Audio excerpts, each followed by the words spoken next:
Hello, I'm Janet Morena, Executive Director of Priests for Life. Welcome to our program. Well, 26 days to go and counting, and we are so energized here at Priests for Life. We're just getting our election materials out, so much to do. And I'd like to take your questions. I'm sure many of you saw the debate last night, and I have a lot to say. Trust me, a lot to say. But before we get to questions, I'd just like to cover a topic that didn't come up last night, and I was hoping it would. I was praying it would. Kamala Harris there, she has direct ties to Planned Parenthood. As you know, first of all, she's a cheerleader for Planned Parenthood because she's part of the Democratic Party. It's not an abortion they don't like. They believe in abortion should be through all 9 months of pregnancy up till birth. No apologies for that one. But there was most of you have heard of David Daleiden and the whole case of him doing the behind the scenes investigation of Planned Parenthood, selling the baby body parts, et cetera, et cetera. Well, Kamala Harris was the DA, at the time that they started prosecuting David Daleiden for his investigative reporting. And she ordered his apartment raided and all these terrible things to happen to him. And then guess what? Planned Parenthood was funding her election to the U.S. Senate also. And we have this clip I'm going to play for you. It's been out there in the media before, but I just want you to take a look of how bad her ties are to Planned Parenthood. So let's take a look at this clip of Kamala Harris. What we have all known and Planned Parenthood for certain has known is that we can never take for granted that any of the gains that we have achieved will be permanent. We cannot go backwards, and we cannot tolerate a perspective that is about going backward. I'm David Daleiden, and I'm the founder and project lead with the Center for Medical Progress. 5 years ago, my undercover videos caught Planned Parenthood's top leadership trafficking and selling the body parts of aborted infants. America's biggest abortion business was desperate and furious, so they turned to their political patron, then California Attorney General Kamala Harris, for help. She's standing beside us, strong. At Planned Parenthood's special request, Kamala Harris targeted me to punish and silence my message about the abortion industry and fetal trafficking. I'm not the first person to ever record undercover video in California. Local news reporters routinely record and publish undercover video exposing factory farming, corrupt medical practices, and unlicensed marijuana vendors. Yet somehow I have become the first person to ever have the California video recording law enforced against me for news gathering. We will celebrate the fact that we know how to fight. We will celebrate the fact that we are prepared to fight. Kamala Harris met in secret with a group of California Planned Parenthood executives in Los Angeles in March 2016, while she was running for U.S. Senate and promoting Planned Parenthood in her campaign. Action items from the meeting show that they discussed Planned Parenthood's legislative agenda in California, as well as Planned Parenthood's lies that my videos contained threats, with 2 of the Planned Parenthood witnesses in Kamala Harris's investigation present at the political meeting. Less than 2 weeks later, Kamala Harris sent 11 California DOJ agents to raid my 1-bedroom apartment, with explicit instructions from Planned Parenthood to seize the computer and video equipment that I was using to publish the undercover videos. California Penal Code 632 prohibits secretly recording a confidential communication without the consent of all parties, and defines confidential as a communication that you cannot reasonably expect will be overheard by other people. So my team was scrupulous to record our California videos in places of public accommodation like crowded restaurants, where the conversations were obviously overheard. But you can't necessarily say the same thing about local TV reporters in California, who have taped inside of private doctors' offices and inside of private homes. Yet not a single one of them has ever been charged with undercover video recording in California in the 60-year history of California's video recording law. Mine is the first and only case. And there's another piece to the California video recording law. that specifically allows recording even a confidential conversation in order to gather evidence relating to violent crimes. The entire purpose of our video recording in California was to document and expose the violent crimes of fetal trafficking, including selling infants aborted alive and killing them through organ harvesting and medical battery against pregnant women.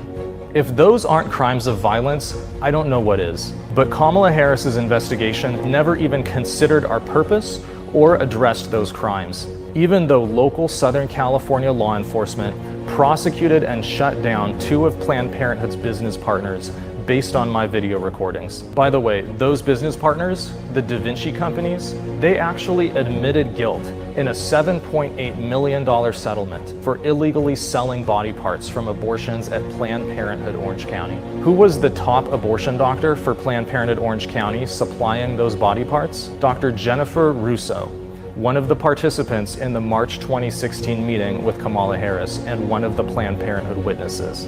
You have to wonder, if I had been investigating unsafe grocery handling practices, animal abuse, or unlicensed gun sales, would Kamala Harris have ever thought to pursue video recording charges against me?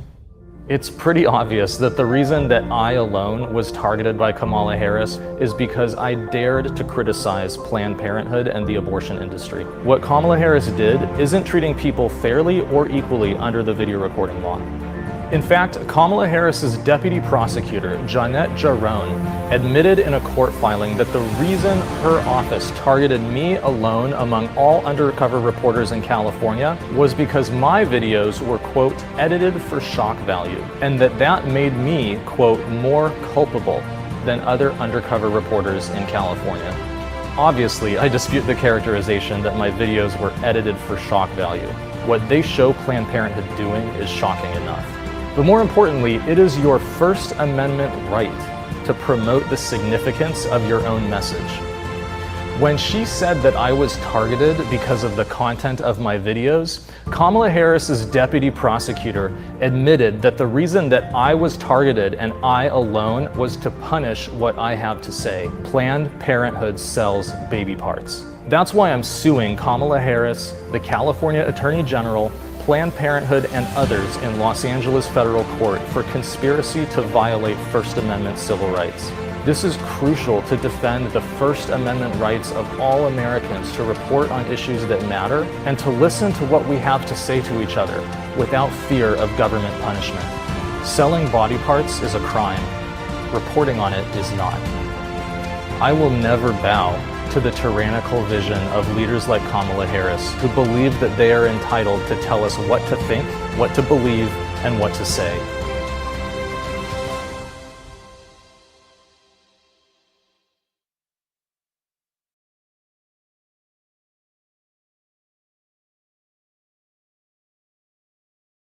It out right now. For some people who are still saying, oh, I don't know who to vote for, or oh, you know, Biden and Kamala Harris, oh, they might be good, new, fresh ideas. No, this is the ideas, okay? Kamala Harris, first of all, did something totally unethical because you heard what he said. She was running for the United States Senate seat, and Planned Parenthood was funding her campaign while at the same time she was persecuting and prosecuting David Daleiden. This is a conflict of interest. This is ridiculous. And this has to be exposed. I mean, if this video didn't shock you or show you how in bed with Planned Parenthood she is, I don't know what else to say. And think about this. She's just a heartbeat away. God forbid she and Biden get elected. She's a heartbeat away from the presidency. Oh, right now, you know, Nancy Pelosi put out something today. Oh, I want to invoke the 25th Amendment that I think President Trump should have to step down because he has the coronavirus. Is she crazy? He looks perfectly fine and healthy. Listen, with the coronavirus, if you get the drugs or even without the drugs, at a certain point, you turn a corner, you're feeling better, and you move on. The president is, you know, the 25th Amendment is for when the president of the United States can no longer do his duties, okay? I mean, that's not the case here. He's perfectly capable. Matter of fact, while he was in Walter Reed, he was working from the suite up there, which is meant for a president to use if they have to be in the hospital. You could see from the moment he was elected, and even before, they never accepted the election. That's one of the things Vice President Pence said last night. You people have been talking about not accepting the change of authority of power, like they think, oh, President Trump's not going to relinquish to Biden and Harris. They never relinquished the president to Trump since Obama. Why? From the minute the man was elected, they were claiming foul, no good, fighting a tooth and nail. I mean, impeachment, and the Russia probe, and this and that. I mean, it hasn't stopped. And the media, disgusting. You know, he's the president of the United States of America. And where's the respect due him for that oath of office that he took? Not for nothing, but I couldn't stand President Clinton. I had to suffer through 8 years of him. And you know, I had to go to certain events, and Clinton came. I didn't sit there with my hands folded, my arms folded in my seat and refuse to stand, like people refuse to kneel for the flag, you know. No, I stood. I just wouldn't overly applaud him. But when they said the President of the United States, and I was at the event, and Clinton was coming in, I stood out of respect for the office of the President of the United States. That is something that the Democratic Party and the media have not given our president in the past 4 years that he's been president. So, going back now to Nancy Pelosi, she's trying to invoke the 25th Amendment now, like out of the blue. You know why? She wants to get the news cycle off of the debate last night. Because Vice President Pence, didn't he do a great job? I just wish this whole horrific part about Planned Parenthood had come out just a little bit more to show how unethical she really is. And this is the person you want to have as your vice president? Oh my goodness gracious. So I'm counting on you, our Facebook audience. Get the word out about Kamala Harris, how bad she is. Now let's see, do we have any questions? I'll probably have to put on my glasses or I can't read the questions, sorry. Janet's eyesight is not good. Okay, let's see, this is Ginny King. Who can this information be put out there so that voters can hear this now? Well, we have our it's on YouTube. I think first of all, if you Google Kamala Harris, David Daleiden, you'll find this on YouTube. That's where I pulled this down from. This was from YouTube. So you can get this and share it out there and make people aware. But even if you didn't even show this video, it's very clear. She and Biden and the Democrat Party have made it very obvious that they're in favor of all abortions up till birth. You heard when Pence said that to her last night. She didn't go, oh, no, not me. Oh, no, no. No, she sat there quiet because she knows that's their policy. There's not an abortion they don't like, 100%. All abortions they're in favor of. So we have to get the word out because of just the stark difference. And one more thing, about this election. I know some people say, well, I don't like President Trump's tweets and I don't like this, I don't care for that, whatever. First of all, you're not electing his personality. You're re-electing the policies that he has done and what he will do. Like, for instance, I have this nice button on for Trump here. You see this Trump button? You know what it says? Promises made, promises kept. And you can go to a simple web page, promiseskept.com, and you can read all the things that President Trump has done and kept his promises. I mean, I can't remember when there has ever been a candidate for presidency that in his, during his whole primary election, everything, the things he promised, if I'm president, I'll do this. If I'm president, I'll do that. Oh my goodness, the list goes on and on and on of all the great things he's done. And let's not forget judges. He's already appointed 230 judges at the federal level, and he said he's not going to leave any seat undone before he's out of office, before the time's up for this session. So, I mean, that's going to last decades into the future. That will benefit my children, my grandchildren. That's amazing. 2 Supreme Court justices, and now we're going to have Amy Coney Barrett, and you better get ready, brothers and sisters, for next week. We've got to really storm Facebook with good messaging because they better not smear good Amy there. She's a stellar candidate. stellar. And her Catholic religion should not come into it. That's ridiculous. So we're going to have to be on guard to get the truth out. Let's see if we have another question. Let's see. Karen Johnson, she says, I like that. Promises have been kept. Exactly, Karen, exactly.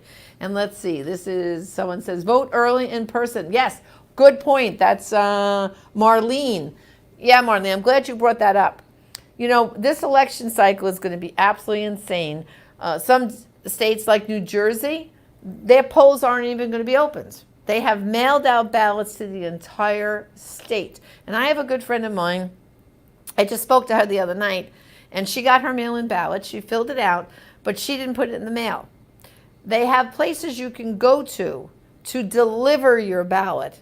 And she got to sign the book, okay, where her name was on the line at the Board of Elections in her town. And then she handed in her ballot, and she watched it go into this locked box, basically, at the Board of Elections. That's what we need to do. You have to track your ballot, and just don't put it in the mail. I normally vote absentee because normally I'm out on the road traveling at the election, but I got my absentee ballot at home.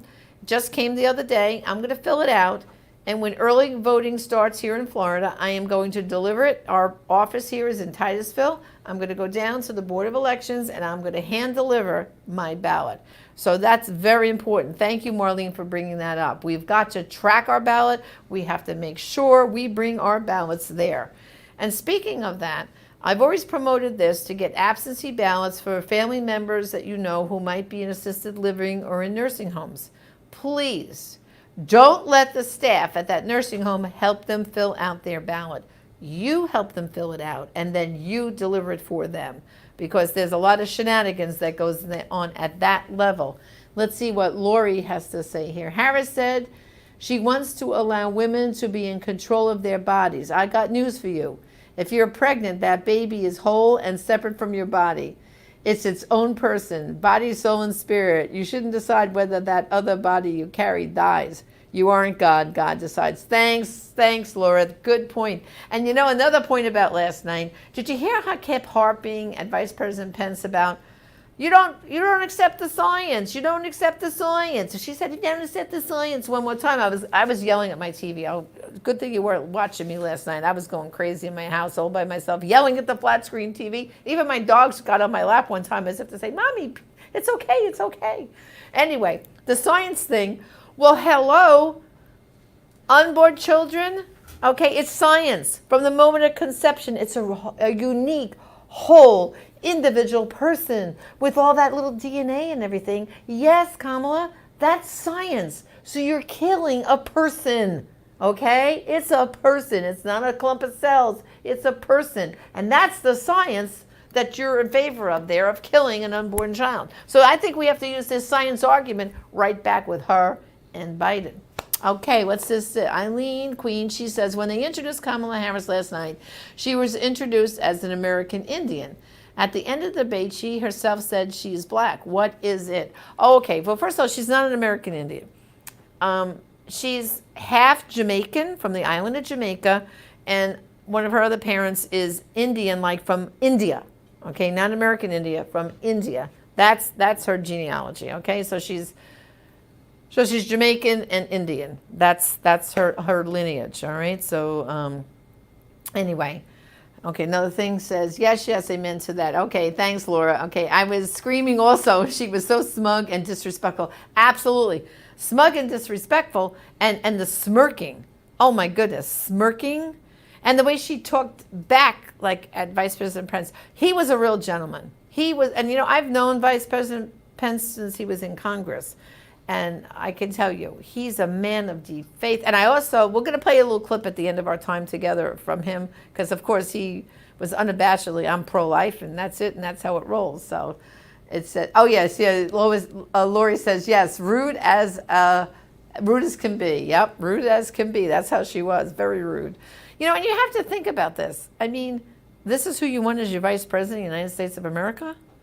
You know, there's so much. Oh, and then the other thing that made me flip, I want to know how many of you made you flip, when she said that, oh, this will be historic, the second time a Catholic has become a practicing Catholic, has become president. Of course, she was referring to JFK, and now Biden, a practicing Catholic. Oh, I guess she thinks if you show up in a Catholic church every now and then and you are baptized Catholic, that makes you a practicing Catholic.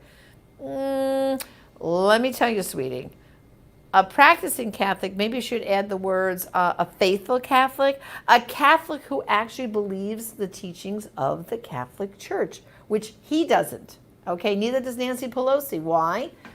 They believe in abortion. Guess what? That's a non-negotiable, okay? Thou shalt not kill. Hello. Part of the commandments, no change.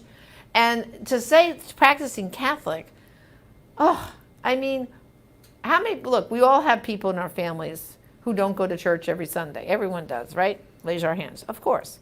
And we pray for them and we encourage them to go to church. But he is what's called a cafeteria Catholics, right? Because we have the teachings of the church, okay? And he puts them in different columns. And he says, well, I accept that one, but oh, not this one. I'll agree with that one, oh, but not that one. That's a cafeteria Catholic. That's what Joe Biden is. That's what Nancy Pelosi is. And I pray for them. I pray for their conversion. And, you know, there's always hope. I mean, if Dr. Bernard Nathanson and Norma McCorvey could convert, okay? I mean, Norma at one time was a non-believer and a lesbian and all this other jazz. And Dr. Nathanson was originally Jewish, became an atheist. Both of them became Catholic. So, and practicing fervent, believing Catholics. So we have to pray for these people because anything is possible. You know, God can produce miracles, right? I mean, if Dr. Bernard Nathanson, who was responsible for over 70,000 abortions, architected the abortion industry and aborted his own son, can come back to believing in God and become baptized a Catholic. By the way, he was baptized by Cardinal O'Connor, the same cardinal that also ordained Father Pavone to the priesthood. But miracles can happen. But in the meantime, let's say a spade a spade. Joe Biden and Nancy Pelosi are not faithful Catholics. They do not believe in the teachings of the church, and they do not practice them. We could talk about this a lot more. There's so much to talk about. We'll have to cover this again next week, but I think I have another question here. Harris has the same attitude my 17-year-old has, snarky and smug. Yeah, snarky and smug, and you would think someone who's running for the second highest office in the land would have a little more decorum than being snarky and snug like that. I mean, like, just her body language was all about, like, it's all me, it's all me. Like, if she kept moving around and switching around and doing all this stuff, I was like, do you know how to sit still? Sit still and not roll your eyes and smirk? It says, Kamala was a horrible actor last night and she spoke lies that were easy fact-checked. That's right. And that was Effie Young. Thanks, Effie. That's right. Listen, brothers and sisters, on our Facebook channels, we rebroadcast the debate. We're going to rebroadcast it again. Just sit there and take your notes.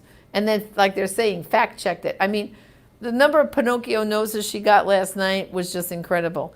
But one point, it started out at the very beginning. I loved when she said, first of all, she referred to Vice President Biden all night as Joe, like they were best friends. Oh, Joe this and Joe that. Just go back and see what she said about Biden when they were campaigning against each other for this slot, to run for president on the Democratic ticket. But I mean, one of the things when they first started out, they talked about coronavirus, right? And of course, right away she said, well, Joe's and my plan. And she names, vaccines, and she goes down her little mantra. And then Vice President Pence said, well, that's plagiarism because that's the plan that President Trump and I have been doing since the pandemic began. So, I mean, it's really, really, really amazing how so what we've got to do is, brothers and sisters, you might have first of all, you got to deal with all the people who are like-minded and get it. And they want to vote for Trump. You got to help them, get their ballots out there, deliver them, and vote early if your state has early voting, or if they got mail-in ballots and absentee and they can deliver them. Bring them, help them, bring that ballot directly to the Board of Elections. Don't put them in the mail. And then Maybe you know some friends and family members who are a little disgusted. Oh, I don't want to vote. I'm so tired of all this. No, you got to work on those folks. Our nation is at a crossroads, okay? Are we going to have the United States of America, the kind of America that my father fought in World War II for, and your probably parents and grandparents did the same? The kind of America that, you know, this is the founding fathers. I mean, I get teared up when I'm at an event and they play God Bless America. I can barely sing the whole song. My eyes well up with tears. I'm so grateful to live in this country. And I don't want it to become a socialist country, and neither do you. That is what's at stake. And like I said before, this is not about personalities, of how much you like President Trump or don't like him. Look at the wonderful policies he's put in place. Remember, promises kept. That's where you want to go to that website. And also, too, here at Priest for Life, I want to encourage you to go to our special election website, prolifevote.com. Again, prolifevote.com. And we have so much information up there. But one of the things we have, and this might be help you make a deal breaker with some people, we have a comparison guide right here. I'm going to show it to you. This is a comparison guide for the Republican and Democrat parties. And we compare these 6 issues: human life, Planned Parenthood, judges, education, school choice, sex education, and foreign assistance. And so what we did was we took a little phrase from the party platform, right directly from their brand new party platforms that they approved this summer at their conventions. We even have the page number that the quote came from. So it's right from their party platform, and it shows you what a stark difference there is from the Republican and Democrat Party. It's like the Republican, it's the light, and the Democrat is darkness and socialism. And then the other side is in Espanol, Spanish. We'll send this to you absolutely free of charge. Just go to our online store, prolifeproducts.org, click on our election materials, and order this comparison guide. We'll send you as many copies as you want. If they'll give it out at your church, fine. But if your church won't, you give it out. You do it. Going down to see your kids play soccer, bring them to the soccer field.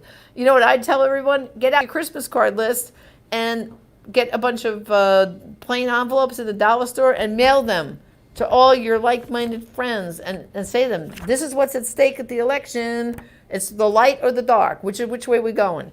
Every vote is going to count, and we've got to make sure we get out and vote. So let's see. Oh, and I got another question here. James, okay, he says, how can any Christian vote for a Democrat, even a practicing one? A Democrat, even a practicing one, LOL. Of course, James. Of course.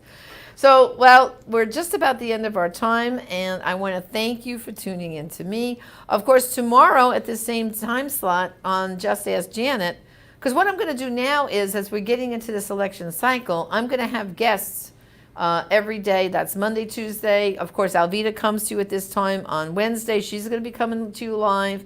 And then I'm back on Thursday and Friday. And I'm going to have different guests with me here discussing all these hot topics of the election. So if you have a topic, when we're getting ready to start, you can start sending in your questions ahead of time. And we will cover your questions. And tomorrow, guess who my guest is going to be? None other than Father Frank Pavone. Okay, I'm going to grab him from his office and get him here into the studio, and you can ask Janet and Father Frank, and I'm telling you, the two of us will have plenty to say tomorrow.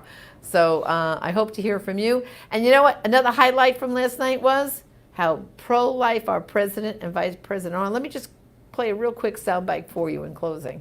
I couldn't be more proud to serve as vice president to a president who stands without apology for the sanctity of human life. I'm pro-life. I don't apologize for it. And this is another one of those cases where there's such a dramatic contrast. Joe Biden and Kamala Harris support taxpayer funding of abortion all the way up to the moment of birth.